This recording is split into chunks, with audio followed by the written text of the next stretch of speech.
ஓம் சாந்தி. 31/3/2025 திங்கட்கிழமை. வாணி தரும் வசந்தம். இனிமையான குழந்தைகளே, நீங்கள் இப்போது பழைய உலகத்தின் நுழைவாயிலிருந்து வெளியேறி சாந்திதாமம் மற்றும் சுகதாமத்துக்கு சென்று கொண்டிருக்கின்றீர்கள். தந்தைதான் முக்தி ஜீவன் முக்திக்கான வழி கூறுகிறார். மனம் சொல் செயல் மூலமாக குருடர்களுக்கு கைத்தடி ஆவது எல்லாவற்றை விட நல்ல செயலாகும். மனிதர்களுக்கு முக்திக்கு மற்றும் ஜீவன் முக்திக்கு வழி கிடைக்கும்படி வகையில் அப்பேற்பட்ட என்ன வார்த்தைகள் எழுதலாம் என்று குழந்தைகளாக நீங்கள் ஞான சிந்தனை செய்ய வேண்டும். இங்கு அமைதி மற்றும் சுகமான உலகிற்கு செல்வதற்கான வழி கூறப்படுகின்றது என்பதை மனிதர்கள் சுலபமாக புரிந்து கொள்ள வேண்டும்.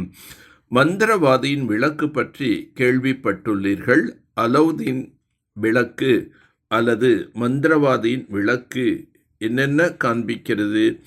வைகுண்டம், சொர்க்கம், சுகதாமம். விளக்கிற்கு பிரகாசம் என்று கூறப்படுகின்றது. இப்போது இருள்தான் அல்லவா? இப்போது இந்த பிரகாசத்தை வெளிப்படுத்துவதற்காக குழந்தைகள் கண்காட்சி, மேளா ஆகியவை நடத்துகின்றார்கள். இங்கு மும்பைக்கு கேட்வே ஆஃப் இந்தியா என்று கூறுகிறார்கள். கப்பல் முதலில் மும்பைக்கு தான் வருகின்றன. டெல்லியில் கூட இந்தியா கேட் உள்ளது.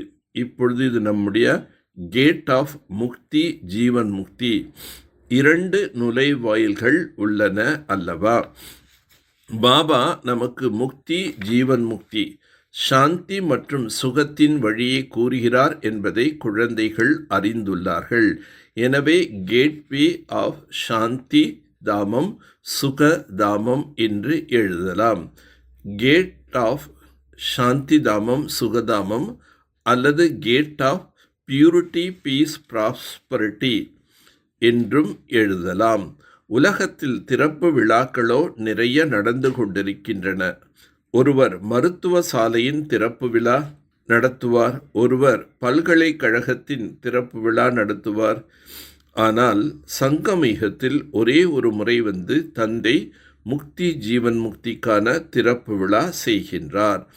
நாம் சொர்க்கத்தை ஸ்தாபனை செய்து கொண்டிருக்கின்றோம் என்பது புத்தியில் இருக்க வேண்டும்.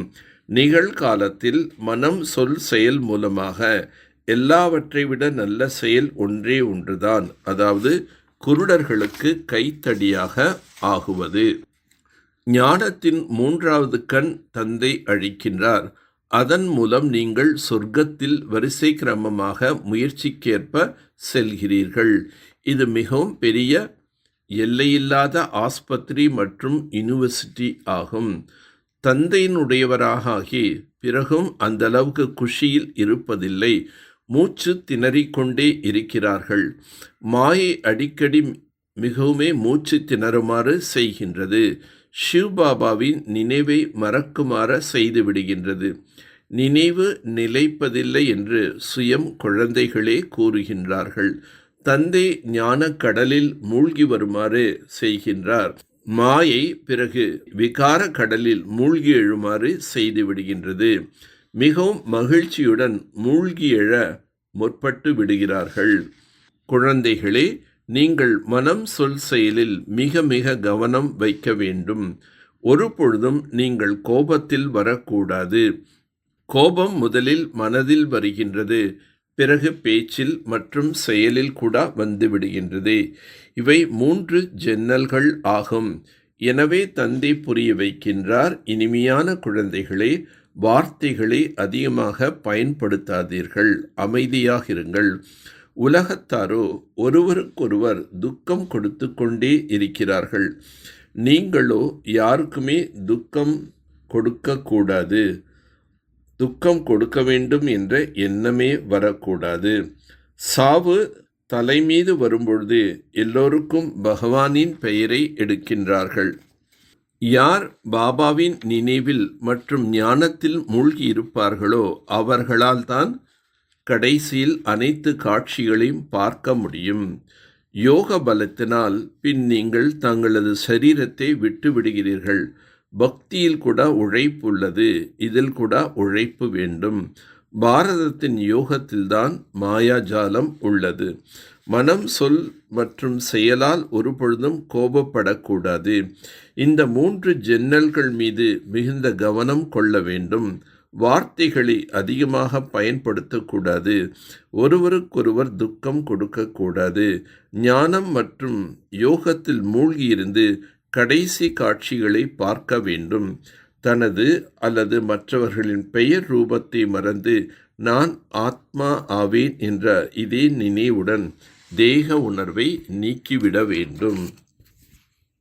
அன்பென்னும் அம்பு மூலமாக அன்பால் காயத்தை ஏற்படுத்தி அன்பு மற்றும் பிராப்திகள் நிரம்ப பெற்ற அன்பில் மூழ்கிய ஆத்மா ஆகுக. லௌகீக வாழ்விலும் ஒருவர் எவராவது அன்பில் வசமாகிவிட்டால் கண்கள், வார்த்தைகள் இவர்கள் அன்பில் வசமானவர்கள் என்று தெரிந்துவிடும். அவ்வாறே மேடையின் மீது வரும்போது தன்னுள் இருக்கும் தந்தையின் அன்பு என்னும் ஆயுதத்தால் பிறரையும் காயப்படுத்துவார்கள். சொற்பொழிவுக்கான கருத்துக்களை சிந்திப்பது, நினைப்பது இவை சுரூபமல்ல.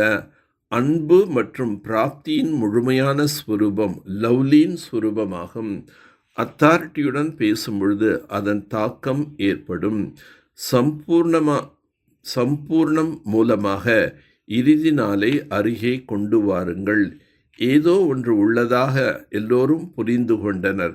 ஆனால் இதுதான் மற்றும் இது ஒன்றுதான். இந்த குழப்பத்திற்கான விடையை கொடுங்கள். இப்போது இதுவும் உள்ளது, வேறொன்று உள்ளது என்று இதுவரையில் வந்துவிட்டனர். ஆனால் இது ஒன்றுதான். இப்போது அத்தகைய அன்பை வீசுங்கள். அப்படிப்பட்ட அம்பை வீசுங்கள். பூமி உருவாயிற்று, மேலும் உருவாக்க கொண்டே இருக்கின்றோம். ஆனால் அஸ்திவாரம் புதுமை விதையாக விளங்குவது புதிய ஞானம், தன்னலமில்லா அன்பு, ஆன்மீக அன்பு. இதையும் அனுபவம் செய்கிறார்கள். ஆனால் இப்போது அன்புடன் இணைந்து ஞானத்தின் அத்தாரிட்டி ஆத்மாக்கள் சத்திய ஞானத்தின் அத்தாரிட்டி உள்ளது என்பதை ஊர்ஜிதம் செய்தாலே பிரத்யக்ஷம் ஆகும். நல்லது. ஓம் சாந்தி, ஓம் சாந்தி, ஓம் சாந்தி.